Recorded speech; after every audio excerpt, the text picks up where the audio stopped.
අපි අද හදන්න යන්නේ අලුත්ම අලුත් රෙසිපියක්. අපි බලමු කොහොමද ඒක හදන්නේ කියලා. මුලින්ම අපේ වත්තේම තියෙන නයිමිරිස් කඩා ගන්න තමයි මේ යන්නේ. ඊට පස්සේ ඒකට අවශ්‍ය කරන නයිමිරිස්, දෙහි, ලූණු අවශ්‍ය ප්‍රමාණයට ගන්නවා. මේ වෙලාවේ වැස්සකුත් යනවා. මේ වෙලාවේ හරිම ලස්සන පරිසරයක් තමයි දකින්න තියෙන්නේ. ඉතින් අපි බලමු කොහොමද හදාගන්නේ කියලා. පළවෙනියටම අපි නයිමිරිස් ටික කපා ගන්න ඕනේ.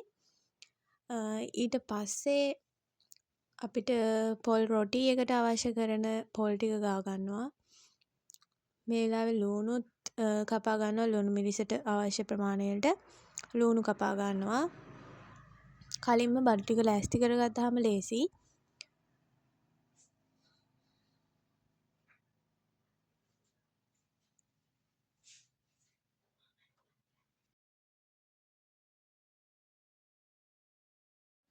හීනියට කපාගත්ත ලූණු ටික එක පැත්තක තියාගෙන නයමිරිස් ටිකත් අපි කපා ගන්න තමයි යන්නේ.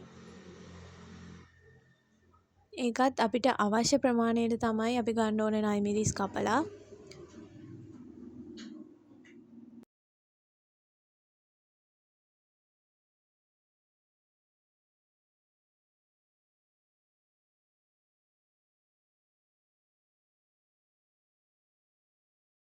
අපිට රසට සහ සැරට හදාගන්න ඕනේ ලුණු මිරිසට අපි එකතු කරනවා දෙහි,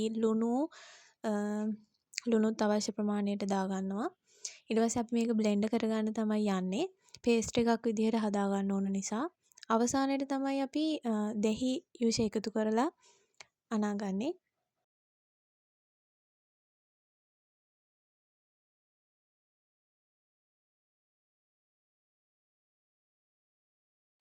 මේ විදිහට බ්ලෙන්ඩ් කරගන්න ඕනේ පේස්ට් එකක් විදිහට. ඊට පස්සේ මේ ඔයාලට පේන්නේ මේ පේස්ට් එක අපි වෙනම භාජනයකට දාලා ඒකට දෙහි යූෂ කවලම් කරලා පේස්ට් එක අනා ගන්න ආකාරය.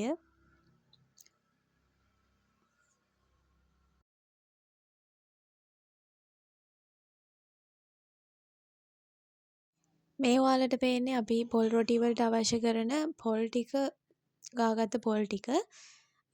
ඉතින් මේ පොල් ටිකට අපි එකතු කරනවා පිටි. ඒ පිටියකට අපි දාගන්නවා කහ, ලුණු ස්වල්පයක් දාගන්නේ. කහත් අපිට අවශ්‍ය ප්‍රමාණයකට දාගන්න පුළුවන්. ඊට පස්සේ ඒක කවලම් කරලා ඒකට අපි තව රසවත් වෙන බිත්තරයක් එකතු කරගන්න පුළුවන්. කැමති නම් ඔයාලට දෙකක් වුණත් එකතු කරගන්න පුළුවන්.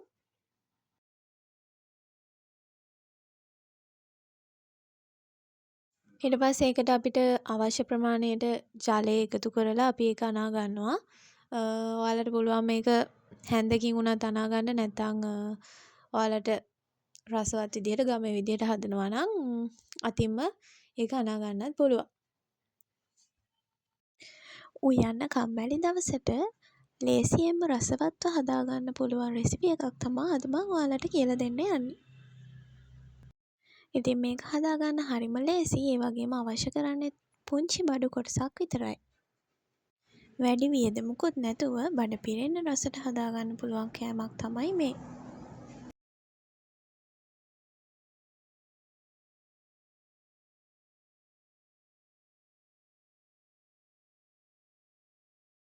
අද අපි හදන්න යන්නේ අලුත් රෙසිපියක්. ඉතින් ඒ නිසා අපි ඝනට හදන්නේ වතුර වැඩියෙන් දාලා දියට තමයි හදාගන්නේ මේ පොල් රොටි එක.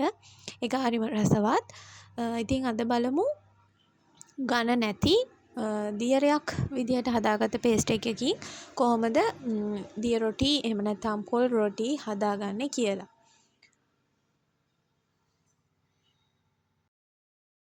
මේ විදිහට ලිපෙන් තියාගත්ත භාජනයට අපි තෙල් ටිකකුත් දාගන්නවා. එතකොට ගැලවෙන ස්වභාවය වැඩි වෙන නිසා.